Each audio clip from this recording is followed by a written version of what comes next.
سلام، خیلی خوش اومدین به روز 30 از چالش 30 روزمون. همونطور که میدونین امروز روز پایانی چالشمونه و من خیلی خوشحالم که تونستم تا روز آخر بیام جلو و راستش خودم هم باورم نمیشه. فکر میکردم همون روزای اول بعد از ضبط 2-3 تا ویدیو دیگه میذارمش کنار و میگم خب دیگه این کار من نیست، ولش کن، ناامید میشم. خوشحالم که استمرار به خرج دادم و اومدم تا روز 30 و خیلی خوشحالم که استارت کار رو زدم. میدونی شروع کردن یک کاری، شروع کردن ضبط ویدیو میتونه خیلی سخت باشه، مخصوصا وقتی که میتونی هزار بهانه واسه خودت جور کنی. مثلا من میتونستم بگم که خب یه میکروفون خفن لازمه، نمیدونم دیزاین اتاق مهمه، نمیدونم نور، اینجور چیزا همشون خیلی هزینه بردار هستش و میتونه سالها وقت ببره برای اینکه دست پیدا کنم به اونا و خیلی خوشحالم که اینها رو بهانه نکردم و استارت کار رو از یه جایی زدم. حالا حتی اگه محتوامون بد باشه رفته اون رو بهتر میکنیم و ایراداتش رو رفع میکنیم. به نظرم هیچ چیز نباید از همون اول کار بی‌نقص باشه، یعنی اصلا این ممکن نیستش.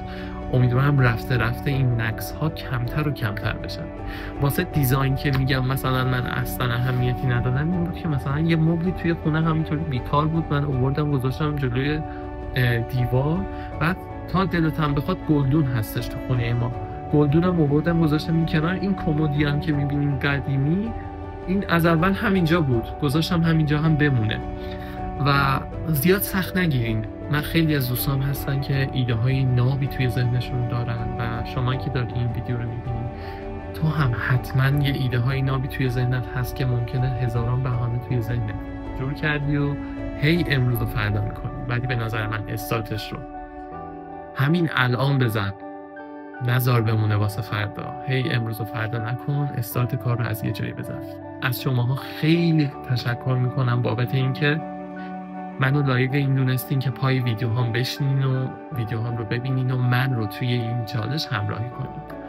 ما روز اولی که شروع کردیم 16 یا 17 نفر بیشتر نبودیم، ولی الان به لطف شما شدیم 43 نفر، 43 سابسکرایبر داریم توی یوتیوب و این قرار بیشتر و بیشتر هم بشه و خیلی ممنونم از شماهایی که تا الان وارد جمع ما شدین و من رو توی این چالش تنها نگذاشتین.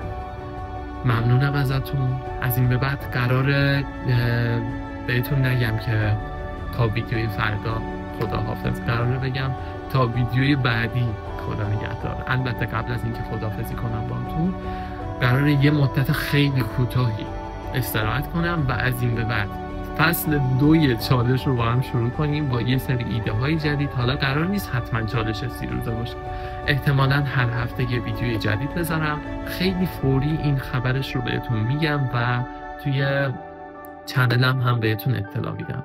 مواظب خودتون باشین تا ویدیوی بعدی. خدا نگهدارتون.